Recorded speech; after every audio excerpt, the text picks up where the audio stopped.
Non వేసిన అతని voice ఈ మధ్యకాలంలో పట్టుకుని బాగా వైరల్ అవుతుంది వీడియోస్. పడితే అక్కడ ఆయన వాయిస్ వాడేస్తున్నారు. ఏంటి అసలు ఆయన వాయిస్ పట్టుకోవాలని ఎవరు చెప్పారు, ఏంటి, ఎలా ట్రై చేశారు? నేను కూడా సరదాగా అంటే ట్రోల్స్లో మనం ట్రోలింగ్ వీడియోస్ ఎక్కువ చూస్తాం కదా, నాకేంటంటే ఏదైనా కొత్తగా వాయిస్ని జనాలు ఎక్కువ చూసారనుకో, అందుకే నేను టిక్టాక్ వాళ్ళైనా సోషల్ మీడియా ఇన్ఫ్లుయెన్సర్స్ నువ్వు ఎప్పుడైనా చూడతాను, చాలామంది మిమిక్రీ ఆర్టిస్టులు బేసిక్గా హీరోస్ వాయిస్, పొలిటీషియన్స్ వాయిస్ని చేసి వదిలేస్తారు.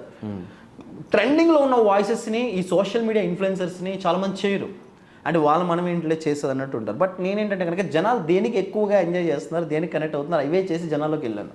అది నాకు బాగా ప్లస్ పాయింట్. రీసెంట్గా నిన్నగాక మొన్నే ప్రాక్టీస్ చేశాను నాన్వేషన్ మనవాడు వాయిస్.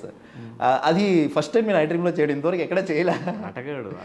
ఆటగాళ్ళు అందరూ కూడా ఈ రోజు ఆట ఆడడానికి వచ్చారు. అన్న నువ్వు చాలా మంది గుంటలతో తిరుగుతావు కదా, నువ్వు ఎప్పుడైనా సరే కనుక గుంటలతో ఎంజాయ్ చేయాలి. నెత్తి మీద రెండు ఏకలు నువ్వు గుంటలతో ఎందుకు చేస్తాను అన్న, నువ్వు అర్జున్ అడిగారు. అర్జున్ ఏంటి నాకు అర్థం, అరే నేను అర్జున్ కాదురా బాబు, అర్జున్ కాదంటే ఎవరైనా చెప్పట్లేదు. సో నేను ఏమంటానంటే మీ మాట మీరు ఉండండి, నన్ను కెలకబాకండి, నేను హీరోనేట్రా, నేను హీరోని కాదురా బాబు. అట్లాగా నాన్వేషన్ వాయిసెస్ అంటే నాకు ఏదైనా కొత్తగా అనిపిస్తే డెఫినెట్లీ చేసేస్తా. నచ్చాలి, బాగా ట్రోల్స్ అవ్వాలి. ఈ ఎగ్గిపెట్టి మచ్చ వాయిస్లు, ఈ ఉప్పల బాలు వాయిస్లు కూడా పర్టికులర్గా ఏమి చేయాలని ఏం లేదు. బట్ పీపుల్స్ దేన్ని ఎంజాయ్ చేస్తున్నారు అదే. ఎక్కడికి వెళ్ళినా కేఏ పాల్ గారు ట్రోల్స్ అవుతూ ఉంటారు అట్లా.